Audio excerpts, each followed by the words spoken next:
Shalom wana Disciples, ninaongea hapa kutoka Disciples Community. Ninapenda kuwashukuru wote ambao mmekuwa mkitoa sadaka zenu, mkiwagusa wenzetu kule vijijini. Hamjui jinsi gani ambavyo hawa watu wamekuwa wakibarikiwa. Mmeweka alama, mmeweka furaha kwenye maisha ya watu. Wapo watu kule hata nguo hawana, lakini hizi sadaka zenu mmewavalisha. Mungu awabariki sana. Tumepokea hapa vitabu, nguo, viatu, yani kwa kweli Mungu awabariki sana.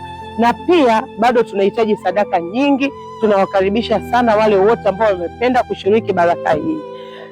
Sadaka zetu za leo tunapeleka Mbeya, Njombe pamoja na Tukuyu. Napenda kutoa wito kwa wote wanaohitaji kushiriki baraka hii. Karibuni sana na asanteni sana.